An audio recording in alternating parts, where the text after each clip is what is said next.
Hey guys, fork in the road here. I am doing my next cooking video tonight. We're going to do a chicken scarpariello. Showing you the setup right now. These are some of the ingredients we're going to be using. Chicken, sausage, some pasta. It's a great dish, guys. We're going to get into it. Hello everybody. It is Fork in the Road with my next cooking class. I did a little different tonight. I didn't do a setup. I basically cooked the whole dish already, meased it all out, cooked it, plated it, took some pictures, took some video, and then I'm going to attach this at the end. But this dish is a chicken scarpariello. It's an Italian-American dish. It's a nice fall dish. It'll warm you up. It is chicken sausage with sweet peppers, some pickled cherry peppers, garlic, white wine, red wine vinegar, and some fresh herbs. And that's pretty much it. It's a peasant dish. It's inexpensive. It will fill you up. I served it over some rigatoni pasta, beautiful rigatoni, cooked al dente.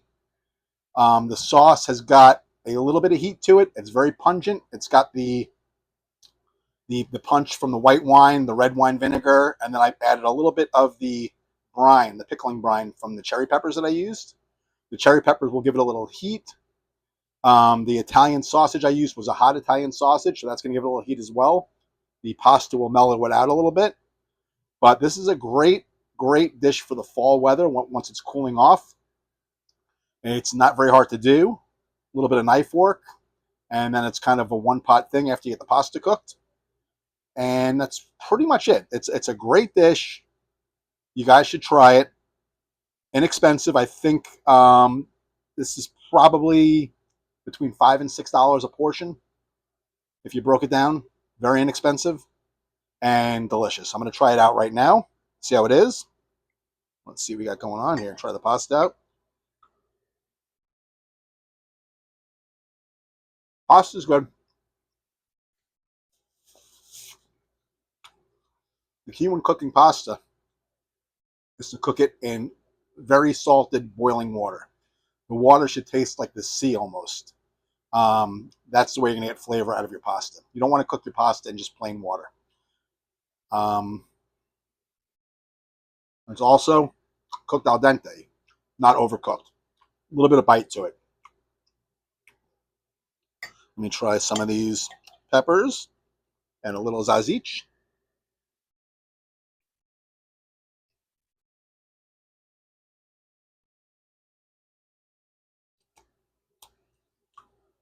Oh yeah. Oh yeah. Wow.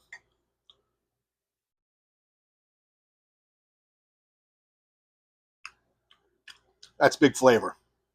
Big pungent flavors coming at you with like maybe a handful of ingredients. Oh my God, this is so good. This is so good.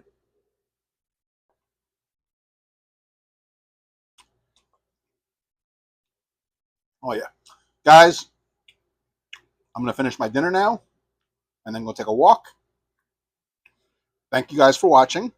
I hope you guys try to make this. It's a delicious recipe. And I will catch you guys on the next one. Thanks. Hey guys, so we're starting the dish here. I'm going to start with our bell peppers, prepping them out. I'm going to cut them into just strips. I wouldn't call them julienne. They're thicker than a julienne. But I have some bell peppers. I got mixed bell peppers. I got some red, some yellow, some orange, some green. So we're going to prep all those, get those going. Here's a yellow pepper. These peppers are gorgeous. These are at the market this morning. All right, so we're going to cut these. Beautiful.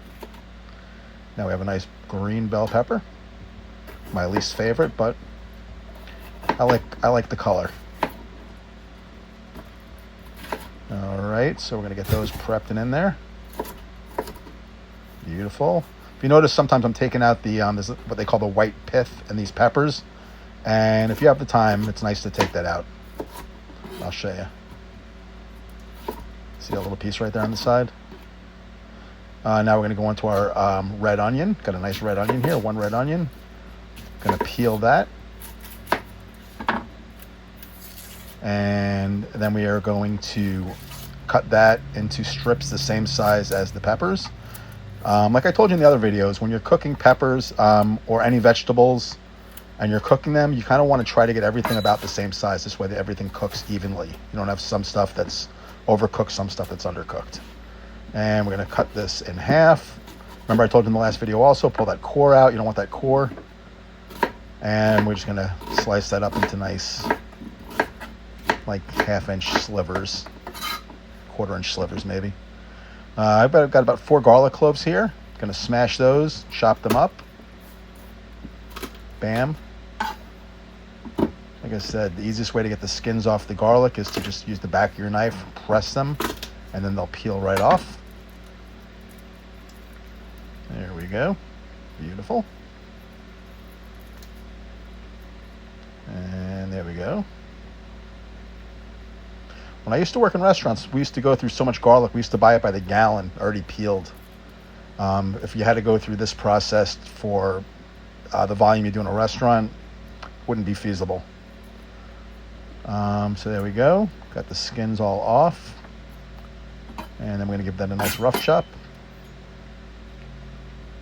There we go. And now we're going to move on to our Italian parsley. We're going to cut off the bottom part of the stems there. We don't want to use those. And then we're just going to give those a rough chop as well. Remember, with herbs, you want to use a nice sharp knife and don't overwork them. Otherwise, they will get brown and bruised. And you want them to be nice and green and vibrant and have that beautiful herbaceous quality to them. All right, so we got a nice rough chop on the parsley. Now we're going to prep up our chicken thighs. I got some boneless, skinless chicken thighs, and we're just going to cut that up into like 1/2-inch pieces, bite size, because it's going to be, we're going to serve this over pasta. So we want everything to be kind of in bite-sized pieces. Trim off some of that fat. And there we go. I prefer thighs over breast. I like dark meat versus white meat. This is a hot Italian sausage from Swaggerty Farms. It's a local farm here in East Tennessee. It's actually, it's either in Sevierville or Newport or something. I pass it all the time. But these are hot Italian sausage links. I'm going to cut those up into like 1/2-inch pieces as well. And then the last thing I'm going to prep out is my pickled cherry peppers. They're going to add a nice piquant kick to the dish, a little heat. And it's what makes this dish. This dish is basically, it's a very pungent dish. You're using red wine vinegar. We're going to use the brine from these pickled cherry peppers, some white wine. It packs a punch. And then it's going to go over the pasta. The pasta is going to mellow it out a little bit. So now we're going to start by browning up our chicken and sausage in a little extra virgin olive oil over high heat. Get the sausage in the pan, and then I'm going to put the chicken right in with it. And what I'm going to do is I'm going to brown these up nice, get some flavor into the pan. I don't want them cooked all the way, and I'm going to pull them out because I'm going to finish cooking them in the sauce. And if I finish cooking them all the way now, if I cook them 100% now, and I put them back in the sauce to simmer, it's going to get overcooked. So I'm going to brown them up. They're going to both be about 1/2 to 3/4 cooked. I'm going to pull them out of the pan. And then all that flavor from the fat from the sausage and the chicken is going to be left behind. I'm seasoning the chicken right now with salt and pepper. I don't know where you get your chicken from, but mine doesn't come seasoned. Okay. Beautiful. Like I said, we're going to brown this, the chicken and sausage, so it's about 1/2 to 3/4 cooked. I'm going to pull it out of the pan.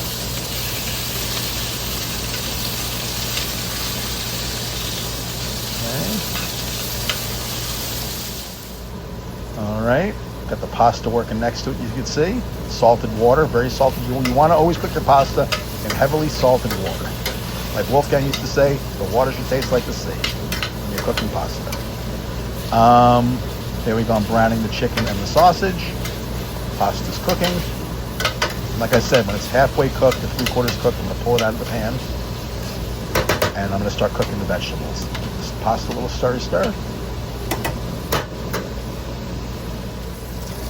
Okay, now the sausage and chicken is out. I'm going to add the vegetables. Start with the peppers and onions, and then I'll go in with the garlic right behind that.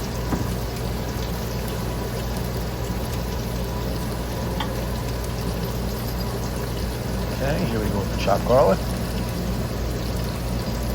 And then we are going to saute that until it's nice and soft and the garlic gets a little browned and the peppers wilt down a bit. But you don't want them too wilted, because again, you're going to add some liquids to this and simmer, so it's going to cook some more. You always want to keep that in mind when you're cooking. Otherwise, you're going to have mouchad vegetables, and that's not nice. So right now we're just kind of sauteing the vegetables and the garlic.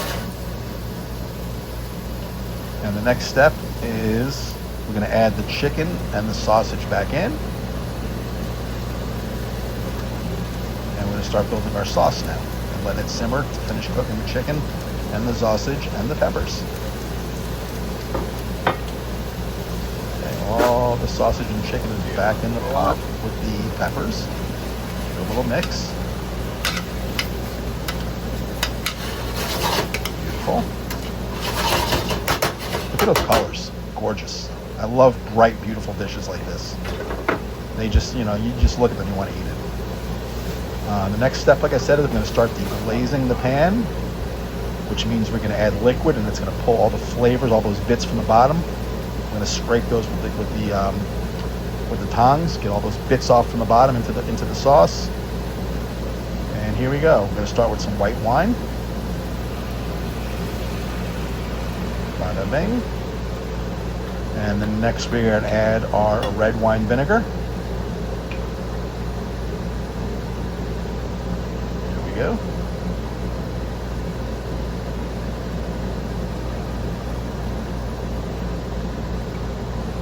And next we are going to add our chicken broth.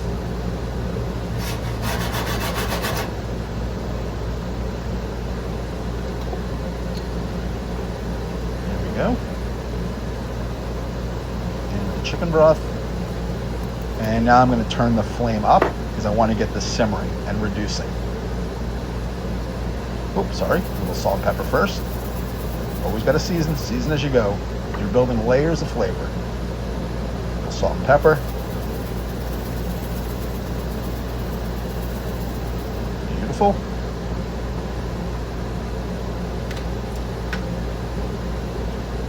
Said we're going to add our Italian seasonings now. This is just a store-bought blend of dried Italian seasoning. It's always a good go-to. I'm going to throw that in there, and now we're going to add our pickled cherry peppers. It's going to add a nice little tang, a nice little kick. And I'm going to throw in a little bit of the brine from the pickled cherry peppers. Give it that extra little piquant flavor. There we go. Now we're going to let it simmer and reduce. And when it's almost done, like I said at the end, it's already been reducing for a bit. Bam, in with the fresh parsley at the very end. And once the fresh herbs go in, you don't want to cook it much more than that. You're going to take it off the flame. Now we're plating. I got my rigatoni pasta al dente going onto the plate first. I'm going to top it with the scarpariello and then the sauce, and it is going to be phenomenal. There we go. Build ourselves a nice little mound of pasta, and then we're going to go over it with the scarpariello. All right.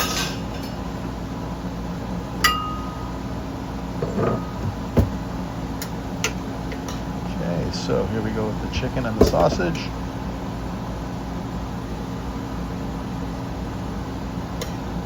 Look at those colors. Oh my God. And the smell, that steam that's coming up at me right now. Oy madonna mi. Che fa. I love dishes like this. Simple, rustic, just Italian-American goomba dish. I can picture Tony Soprano and the boys sitting around the bada bing, eating this, watching the braciole on stage. All right, so we got our scarpariello on top. Now we're going to just give it a couple of ladles of the sauce over it. Look at that beautiful sauce, that reduction of the white wine and the vinegar and the brine and the chicken stock and the fresh herbs and the spices. Oh my God.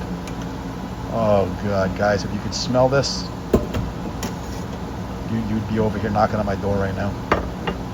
And then we're gonna hit it with a little bit of fresh parsley to finish it at the end. Oh no, we're gonna drizzle. I forget. Always want to drizzle your pasta. A little finishing, a little extra virgin right over the top for the finish. There we go. Delicioso. And then a little fresh parsley to finish it off. As Emerald used to say, bam. And a little wipe the edges like we're serving it up at a restaurant. And there you go, chicken scarpariello. Delish. Look at that dish, my friends. Look at that dish. $6. Put that in your crack pipe, Tim.